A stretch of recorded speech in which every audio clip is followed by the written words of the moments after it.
Welcome વિદ્યાર્થી મિત્રો। આજે આપણે ધોરણ 11 વિષય ગણિતમાં સ્વાધ્યાય 3.4 જોઈશું, જેમાં ત્રિકોણમિતીય સમીકરણના વ્યાપક ઉકેલની વાત કરેલી છે। ત્રિકોણમિતીય સમીકરણો જે હોય એના વ્યાપક ઉકેલ વિશે આપણે સમજવાનું છે। તો એના માટે પહેલા 3 સૂત્ર આપણે યાદ રાખવા પડશે। વ્યાપક ઉકેલના 3 ઉકેલ આપણે યાદ રાખવા પડશે। સાઇન, કોસ અને ટેન, આ ત્રણેયના વ્યાપક ઉકેલ આપણે યાદ રાખવા પડશે। ત્યાર પછી આપણે આ પ્રકારના દાખલા ખૂબ જ સરળતાથી ગણી શકીશું। તો પહેલું છે sine theta is equal two sine alpha હોય તો એનો વ્યાપક ઉકેલ શું થાય? તો કે theta is equal to n pi plus minus 1/n into alpha, n belongs to z। બસ આ સાઇનનો વ્યાપક ઉકેલ છે। n pi plus minus 1/n alpha, એટલે આ n જો અયુગ્મ હોય તો અહીંયા માઇનસ આવશે, એટલે પાઈ માઇનસ આલ્ફા એટલે બીજું ચરણ, અને જો યુગ્મ હોય તો અહીંયા પ્લસ થઈ જશે, એટલે 2 પ્લસ આલ્ફા એટલે પહેલું ચરણ। આમ સાઇન પહેલા અને બીજા ચરણમાં ધન હોય છે, એટલા માટે આપણે આને વ્યાપક ઉકેલ આ પ્રકારનો છે। n pi plus minus 1/n into alpha, n belongs to z। અને cos theta is equal to cos આલ્ફાનો વ્યાપક ઉકેલ જોઈએ તો એમાં theta is equal to 2n pi plus or minus alpha, n belongs to z। 2n pi plus or minus alpha, n belongs to z, આ યાદ રાખવાનું છે। અને છેલ્લો જે ત્રીજો યાદ રાખવાનો છે આ છે tan theta is equal to tan alpha નો વ્યાપક ઉકેલ theta is equal to n pi plus alpha, n belongs to z। n pi plus alpha, n belongs to z ગણ સ્વરૂપે પૂછે તો સગડિયા કૌંસમાં લખવાનું હોય, અને બાકી કૌંસ ન કરીએ તો પણ ચાલે, તો આમાં કરી શકે કૌંસ કરવું હોય તો આની જેમ ઉકેલ ગણ n pi plus alpha, n belongs to z, બધામાં n બિલોંગ્સ ટુ z જ આવશે, એટલે n એક પૂર્ણાંક સંખ્યા છે। નીચે આપેલા સમીકરણના મુખ્ય અને વ્યાપક ઉકેલ શોધો। હવે મુખ્ય ઉકેલ એટલે શું? જે ઉકેલ 0 થી 2π માં આવતા હોય એને મુખ્ય ઉકેલો કહેવામાં આવે। 0 થી 2π સુધીની કિંમત ધરાવતા ઉકેલો જે છે એ મુખ્ય ઉકેલ કહેવાય, અને 2π કે 2π થી મોટી કિંમતો ધરાવતા જે બધા ઉકેલો છે એને વ્યાપક ઉકેલ કહેવાય। તો એ પહેલામાં પહેલું આપણે દાખલો જોઈએ, tan x is equal two √3, તો આને આમ લખાય tan x is equal to tan π/3, tan π/3 એટલે √3। તો આપણે હમણાં જ જોયું વ્યાપક ઉકેલમાં x is equal to n pi plus alpha, આલ્ફાની જગ્યાએ કોણ છે? π/3, એટલે n pi plus π/3, n belongs to z। ચાલો આ વ્યાપક ઉકેલ મળી ગયો। હવે મુખ્ય ઉકેલ શોધવા માટે શું કરવું પડશે? તો સમીકરણ 1માં n બરાબર 0 લો તો x ઇઝ ઇક્વલ ટુ π/3 મળે, n ઇઝ ઇક્વલ ટુ 0 લેતા x ઇઝ ઇક્વલ ટુ π/3 મળે, અને n ઇઝ ઇક્વલ ટુ 1 લેતા x ઇઝ ઇક્વલ ટુ 4π/3 મળે। આનો સરવાળો કરો, 1 મૂકો અહીંયા, 1 પાઈ એટલે પાઈ પ્લસ π/3 એટલે 3π પ્લસ પાઈ એટલે 4π/3 આપણને મળે। જે 0 થી 2π માં આવેલા છે આ જે છે એ 0 થી 2π ની અંદર આવી જાય છે, માટે આ જે ઉકેલો જે છે બધા એ ઉકેલોને આપણે મુખ્ય ઉકેલો કહીશું।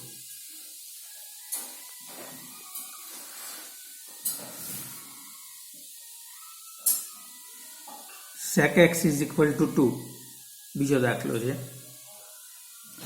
તો એના પરથી આપણે કોસમાં કન્વર્ટ કરીએ, સેકને કોસમાં કન્વર્ટ કરી નાખવાનું। cos x is equal two 1/2। હવે cos x is equal two 1/2 એટલે કેટલા? તો cos π/3। તો વ્યાપક ઉકેલ પ્રમાણે x is equal to 2n pi plus or minus આલ્ફાની જગ્યાએ કોણ છે? π/3, તો π/3 મૂકી દેવાના। તમે પેલા વ્યાપક ઉકેલના સૂત્રો મોઢે કરશો ત્યાર પછી જ તમને આમાં સમજણ પડશે। માત્ર અહીંયા આલ્ફાની કિંમત જે આવે અહીંયા મૂકવાની હોય છે, એટલો જ ફરક આવે દરેક. અને મુખ્ય ઉકેલ શોધવા માટે એ n બરાબર 0 લો અને n બરાબર 1 લો તો વારાફરતી તમને π/3 અને x બરાબર 0 લેતા n બરાબર તમને મળશે ±π/3 અને n બરાબર 1 લેતા તમને મળશે x બરાબર 5π/3 અને 7π/3. કારણ કે એક પર પ્લસ અને એક પર માઇનસ. પ્લસ લઈએ માઇનસ લઈએ તો 5π/3 મળે અને પ્લસ લઈએ તો 7π/3 મળે. એટલે આમાં 7π/3 એ 2π ની વચ્ચે નથી, 0 થી 2π ની વચ્ચે આવતા નથી, એટલે એ ગણાશે નહીં. અહીંયા -π/3 અને π/3 બે ઉકેલ મળ્યા, પણ -π/3 does not belongs to close open interval 0 to 2π, એટલે એને આપણે ગણશું નહીં માઇનસને. 0 થી 2π માં જે આવતા હોય એવા π/3 છે અને બીજું છે 5π/3. તો 5π/3 જે છે 0 થી 2π માં આવતા હોવાથી મુખ્ય ઉકેલો છે. વ્યાપક ઉકેલમાં આપણે n ની કિંમત મૂકી અને મુખ્ય ઉકેલો મેળવી શકીએ. ત્યાર પછી ત્રીજું છે cot x is equal to -√3. હવે cot x is equal to -√3 તો આપણે કોટનો વ્યાપક ઉકેલ જાણતા નથી, એટલે આપણે કોટ વાળું જે ફંક્શન છે એને tan માં કન્વર્ટ કરશું. તો લખશું cot x is equal to -√3 implies that tan x is equal to -1/√3. tan નો વ્યસ્ત કરો, કોટ નો વ્યસ્ત કરો તો tan થાય, આનો વ્યસ્ત કરો તો -1/√3 થાય.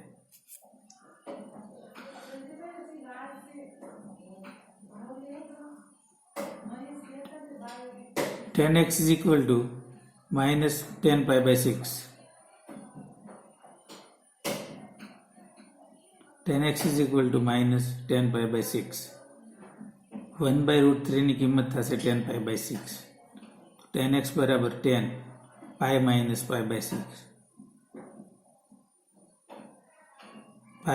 π-π/6.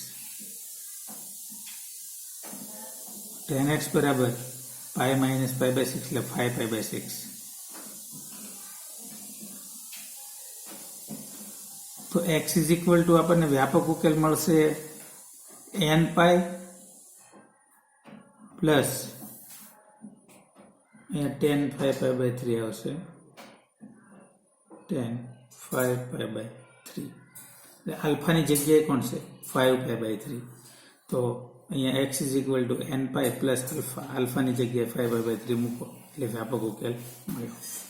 હવે વ્યાપક ઉકેલ પછી ત્યારે મુખ્ય ઉકેલ મેળવવાનો થાય ત્યારે n ની કિંમત આપણે પહેલા 0 લેશું. તો જો n ની કિંમત 0 લેવામાં આવે તો x બરાબર 5π/6 થાય. n બરાબર 1 લેવામાં આવે તો x is equal to 11π/6 થાય. તો અહીં 5π/6 તથા 11π/6 એ ક્લોઝ ઓપન ઇન્ટરવલ 0 to 2π માં આવે છે જો, તેથી તે મુખ્ય ઉકેલ છે. ચોથો અને આ પ્રકારનો છેલ્લો cosec x is equal to -2. તો કોસેકનો વ્યાપક ઉકેલ આપણને ખબર નથી, તો કોસેકને આપણે સાઇનમાં કન્વર્ટ કરશું. તો sin x is equal to -1/2. હવે -1/2 એટલે -sin π/6 થશે. sin π/6 એટલે 1/2 અને -sin π/6 એટલે -1/2. હવે -sin π/6 એટલે કે sin π + π/6. sin π + θ એટલે ત્રીજું ચરણ, અને ત્રીજા ચરણમાં સાઇન ઋણ હોય એટલે માઇનસ. આનો જવાબ આવશે sin -π/6. તો હવે sin x is equal to sin π + π/6 is equal to 7π/6. તો આપણને x બરાબર વ્યાપક ઉકેલ મળ્યો. sin છે એટલે nπ પ્લસ -1 ની n ઘાત ઇન્ટુ આલ્ફા આલ્ફાની જગ્યાએ જે છે એ લખવાનું. આલ્ફાની જગ્યાએ આપણી પાસે છે 7π/6. તો આ લખ્યું આપણે 7π/6. હવે સમીકરણ 1માં n બરાબર 0 મૂકીએ તો આપણને x બરાબર π/6 મળે. આ 0 થઈ જશે, આ 0 થઈ જશે. -1 ની 0 ઘાત એટલે 1, -1 ની 0 ઘાત એટલે 1, 7π/6 મળ્યું. અને જો આપણે x ઇઝ ઇક્વલ ટુ 1 મૂકીએ, 1 મૂકવાથી 2π કરતાં મૂલ્ય મોટું થઈ જશે. 3 મૂકીએ તો આપણને 11π/6 મળે, જે મુખ્ય ઉકેલ છે. હવે નીચે આપેલા સમીકરણના વ્યાપક ઉકેલ શોધવાના છે. હવે જે સમીકરણ આવશે એને આપણે માત્ર વ્યાપક ઉકેલ શોધવાના છે, મુખ્ય ઉકેલ શોધવાના નથી. તો જો વ્યાપક ઉકેલમાં રકમ આપી છે cos 4x = cos 2x. હવે શું કરશું? જો સાદુરૂપ કેવી રીતે આપશું? તો ડાયરેક્ટ 4x = cos 4x એટલે cos θ = cos આલ્ફા, એવું કહી શકે. આલ્ફા એટલે 2x. તો એનો વ્યાપક ઉકેલ થશે 4x = 2nπ ± 2x. આપણે જાણીએ છીએ cosનો વ્યાપક ઉકેલ કયો છે. implies that 2x = nπ ± π. આખાને 2 વડે ભાગો. હવે એકવાર વત્તા x લઈ લઈએ, એકવાર ઓછા x લઈ લઈએ. વત્તા લેશું તો આ -x થઈ જશે, આ બાજુ આવશે એટલે +x આ બાજુ આવશે એટલે માઇનસ થઈ જશે. 2x માંથી x બાદ થાય તો x વધશે, બરાબરના બરાબર nπ/ના nπ. આ x બરાબરની આ બાજુ આવશે તો માઇનસ છે તો પ્લસ થશે, એટલે 2x + x એટલે 3x.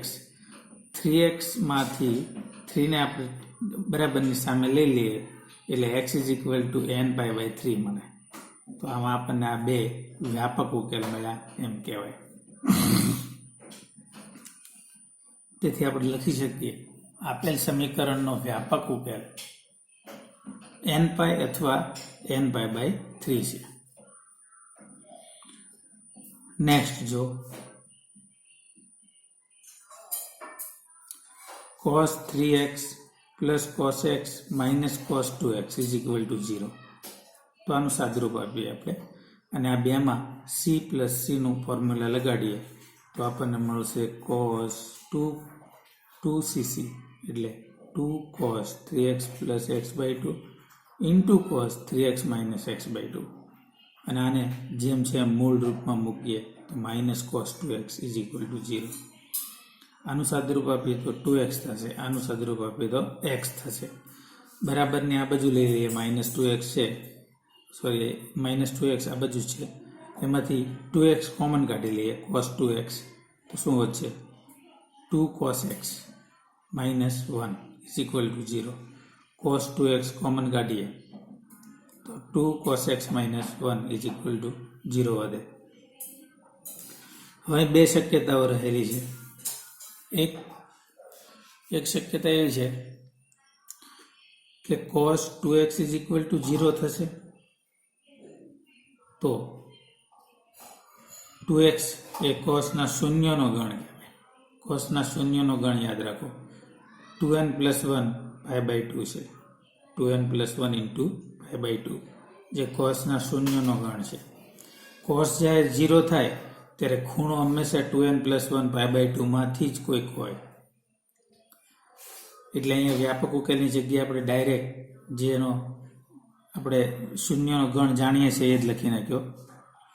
અને x = શું થશે? તો 2x = આપેલું છે, તો x બરાબર તો 2 ને સામે લઈ જઈએ તો π/2 ની જગ્યાએ π/4 થઈ જાય.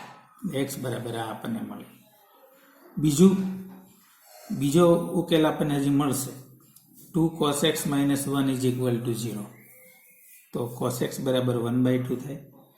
cos x = cos π/3 થશે, 1/2 એટલે cos π/3. હવે આ આલ્ફા છે, આ થીટા છે, એટલે એક્સ બરાબર થીટા બરાબર આપણો ઉકેલ મળશે 2n pi plus or minus alpha. આલ્ફાની જગ્યાએ કોણ છે? π/3. તો π/3 મૂકો.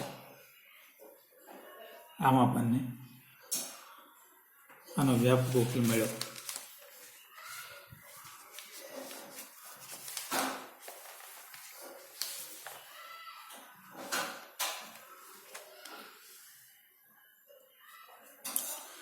ત્યાર પછીની રકમ છે sin 2x plus cos x is equal two 0. તો sin 2x નું સૂત્ર મૂકો 2 sin x into cos x plus cos x is equal two 0. એમાંથી cos x કોમન લઈ લો 2 sin x પ્લસ 1 અહીંયા 1 વધશે is equal two 0. implies that cos x is equal to 0 અથવા 2 sin x plus 1 is equal to 0. તો cos x is equal to 0 હોય તો એનો શૂન્યનો ગણ હમણાં જ આપણે જોયું x is equal to 2n plus 1 π/2 થાય.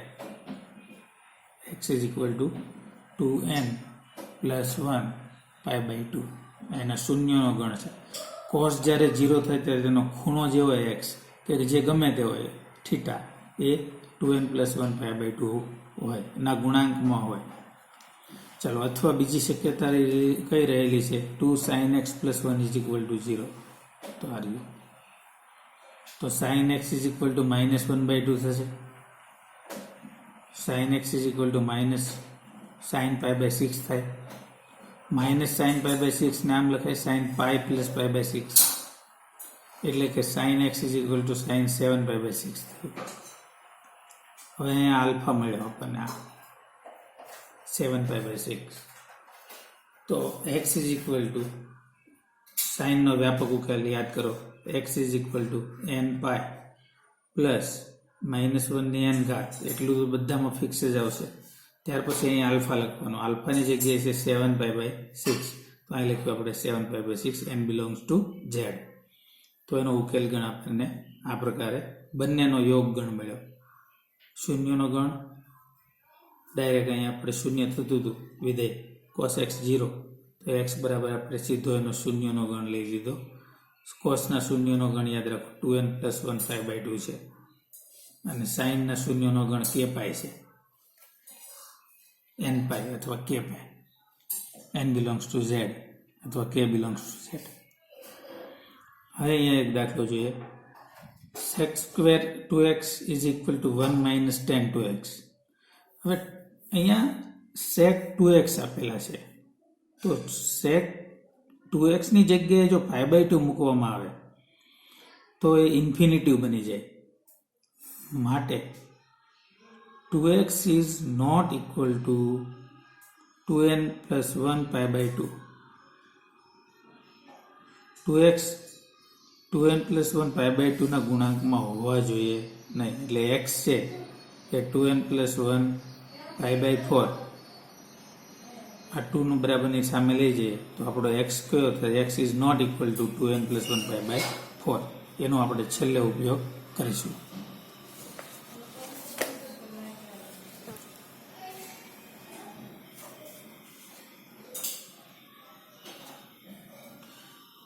sec square x જે આ દાખલો જોઈએ છે sec square x is equal to 1 minus tan 2x. હવે sec square 2x is equal to આપણે લખીએ તો 1 plus tan square 2x થાય is equal to 1 minus tan 2x. 1 1 cancel. tan square 2x plus tan 2x is equal to 0. આ tan 2x minus આ બાજુ લે તો પ્લસ થાય. tan 2x plus tan 2x common લઈ લઈએ તો tan 2x plus 1 વધશે is equal to 0. tan 2x is equal to 0 બે શક્યતા રહેલી છે આના બરાબર 0 અથવા આના બરાબર 0. જો આ 0 હોય તો આનો શૂન્યનો ગણ n પાઈ છે. ડાયરેક્ટ મૂકો 2x કોના જેટલો થાય? n પાઈ જેટલો. x કોના જેટલો થશે? 2 સામે લઈ લો એટલે n પાઈ/2. ચાલો હવે 2n minus 2x is equal to -1 હોય, sine 2x cos tan 2x is equal to -1 છે. જો tan 2x is equal to -1, તો એને આપણે -π/4 કહી શકશું. tan -π/4, tan 2x ને -1 એટલે શું? માઇનસ tan π/4 એટલે 1, એટલે tan -π/4. હવે tan 2x is equal to tan π -π/4. -π/4 ને આપણે કન્વર્ટ કરવા હોય તો આપણે π -π/4 લખી શકીશું, કારણ કે π -θ એટલે બીજું ચરણ અને એમાં tan ઋણ હોય એટલે -π/4 થાય, એટલે આપણે અહીંયા π લીધો. તો અહીંયા π -π/4 લીધું એટલે આપણને આ પ્રકારનું મળ્યું. હવે 4π/3 થશે. તો જો મળ્યું tan θ is equal to tan alpha. Alpha છે તો એનું વ્યાપક ઉકેલ ગણ શું છે? 2x is equal to nπ plus alpha. તો nπ પ્લસ આલ્ફાની જગ્યાએ શું મૂકશું? 3π/4. પણ 2x બરાબર હતું, આપણે કયા કોના બરાબર લાવવાનું છે? x બરાબર. તેથી આપણે આ 2 ને બરાબરની સામે લઈ લઈએ તો આના છેદમાં જાય 2nπ/2 પ્લસ 3π/8 થશે. આમાંનો ઉકેલ ગણ આપણને મળશે nπ/2 n belongs to z